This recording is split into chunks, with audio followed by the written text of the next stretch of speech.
Now that we have our track ready, one more thing left to be imported. In order to have our cart game, we need the cart. So we're going to go back into Blender, and this time we're going to toggle off the track collection and toggle the visibility of the cart collection on. In the cart collection, we have, of course, our cart, and we have a few cones that we're going to add physics on, and we have the collision map of our track.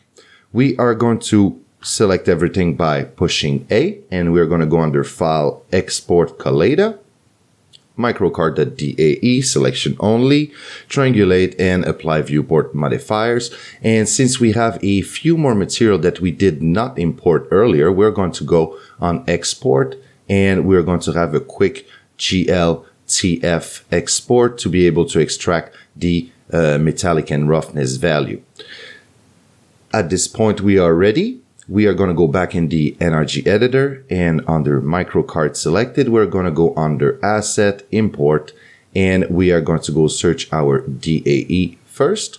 We have nothing to do under geometries or material, toggle off animation and skeletons. And for visual scene, we are going to apply shadow, and we are going to apply color and scan for existing asset, very important. We are going to import, and right now we have, if I jump to my second render layer, we have our cart that is currently imported, and we have also the collision map. If I jump to my first render layer and enter wireframe, I'm going to start setting the properties, the physics properties of these new objects. But first of all, I'm going to turn off the pivot point display by going under scene properties and misc drawing, and I'm going to disable the pivot. So I am first going to select my collision map, and I'm going to go under physics properties, and I'm going to say add physics and a static body, add a collider and a triangle mesh. And now I have my full collision map of the track. For each and every cone, I'm going to repeat the similar process, but this time I'm going to say add physics, rigid body, add a collider that is going to be, of course, a cone, and I'm going to click the compound shape that is going to reset the pivot point to be in the center of the object. I'm also going to give them a mass of 5. I'm going to repeat the process for each and every of my cone. Add collider, cone, compound, and 5. I'm going to do the same thing for these two. Add physics object, rigid body, add a collider, cone, compound, and 5. And the last one, rigid body, add a collider, cone, compound, and 5. And if I go in my outliner,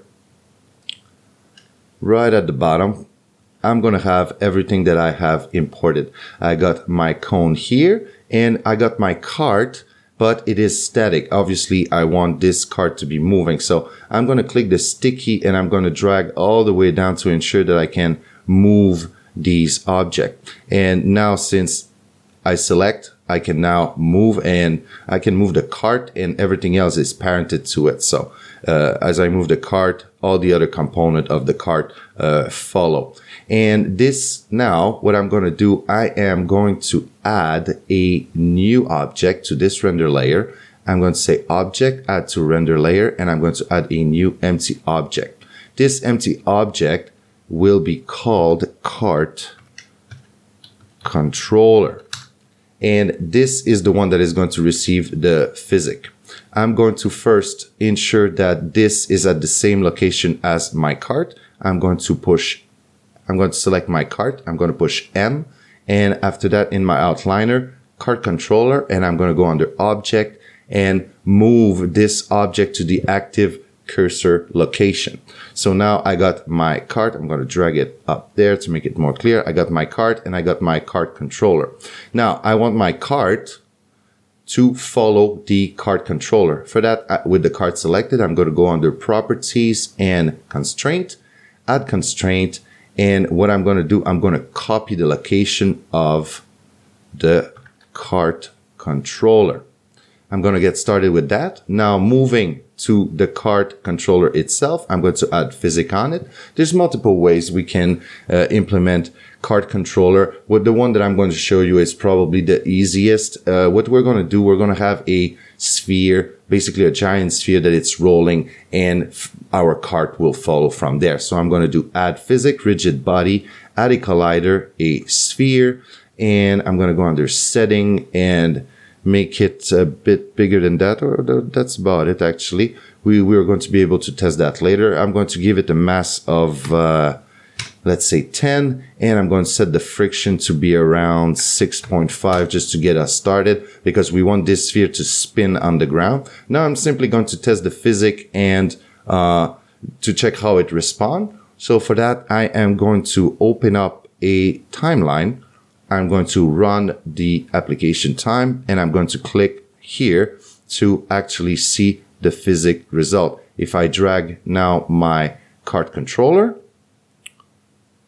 and drop it, automatically I can see that the physics is now kicking in. Now to have a visual result of that, I'm going to go on Shift and 2 and then push Tab. And I want to make sure that my kart wheels are actually touching the ground here. We're not quite on the ground. There's two ways to do this. We can either offset the kart or make the actual sphere smaller. I'm simply going to offset the kart. So with kart, I'm going to add another constraint. Add a constraint, and I'm going to say that this type of constraint would be offset location. And now I'm going to tweak my Z, as you can see, to fit as tight as possible to the ground. And this looks pretty good actually. If I go in render view and ensure that my controller is selected, if I have a closer look with the ambient occlusion, I'm going to be able to determine if it's really near touching the ground. Yeah, that's pretty good. As we can see now, we don't have the metallic and roughness value. So this is what I'm going to do next. I'm going to go under coding, and I'm going to pull my MicroKart utility, run it, select the GLTF file, open, and now I got the good values that have been applied. The only thing that is missing here is I'm supposed to have emissive. I do believe that this is a bug. I'm going to go back on the first, go back on my default render, my default layout, and select my material that is going to be called, I believe, plain NRG, and I'm going to go under user variable, and I'm going to assign manually that emissive value. We're going to go on HDR because we want it to glow. I'm going to set that to 0, and I'm going to set that to 10 to have a poppy emissive blue, and let's say 25. And now if I switch to render layer view, we have maybe a bit more than that. Yeah, that's about it.